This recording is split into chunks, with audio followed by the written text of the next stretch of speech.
Okay, second part of Acts 9. The question is, after Saul's conversion, Saul was being pursued by who and how did he escape?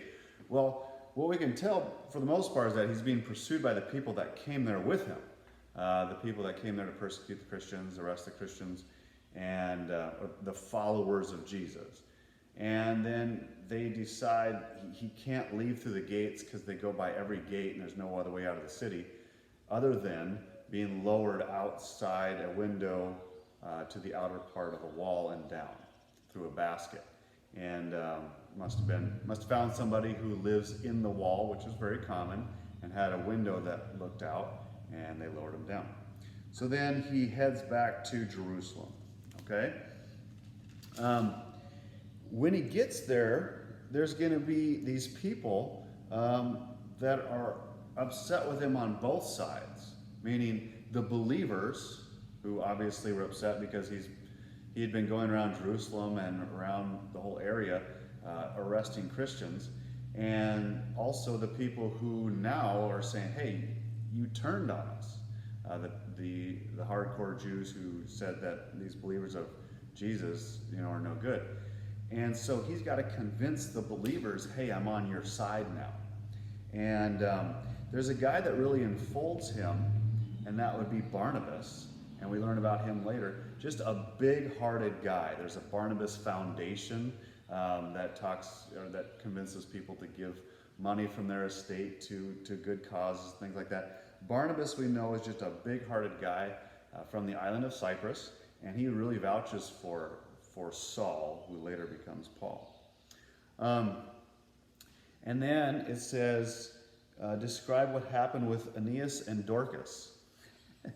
Well, Aeneas and Dorcas, we know that Lazarus was raised from the dead. We know that Jesus was raised from the dead. Have you ever thought about Dorcas being raised from the dead?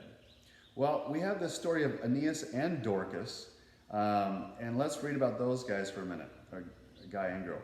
As Peter traveled about the country, he went to visit the saints in Lydda. That'd be along the coast. There he found a man named Aeneas, a paralytic who had been bedridden for 8 years. Aeneas, Peter said to him, Jesus Christ heals you. Get up and take up your mat. Immediately Aeneas got up. All those who lived in Lydda and Sharon saw him and turned to the Lord. They would have been people on the coast. Oh, I lost my mat. In Joppa, there was a disciple named Tabitha, translated as Dorcas. So you can call her Tabitha or Dorcas, who was always doing good and helping the poor. About that time, she became sick and died. Her body was washed and placed in an upstairs room. Lydda was near Joppa, so when the disciples heard that Peter was in Lydda, they sent 2 men to him and urged him, please come at once.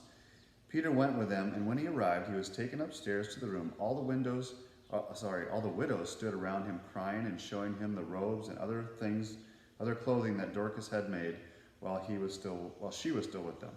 Peter sent them out of the room, and he got down on his knees and prayed. Turning toward the dead woman, he said, Tabitha, get up. She opened her eyes, and seeing Peter, she sat up. He took her by the hand and helped her to her feet. Then he called the believers and the widows and presented her to them alive. This became known all over Joppa, and many people believed in the Lord. Peter stayed in Joppa for some time with a tanner named Simon. Okay? Great story. Raising her from the dead. We don't think about Dorcas being raised. We don't think about, we haven't heard maybe a whole lot about Aeneas being healed as a paralytic. But don't get things confused. She was not raised from the dead because she was a good person. It was pointed out she was a good person. But we don't want to go down that line of earning your salvation, earning good stuff. Now, as we're going through this, remember back with Saul. There's a common theme throughout the Bible that God chooses those that we wouldn't choose. Moses and Abraham and just all down the line, King David. And Saul definitely fits that mold. And we look forward to the rest of Acts and figuring out where Paul takes us on his first journey, which hasn't started quite yet. Okay?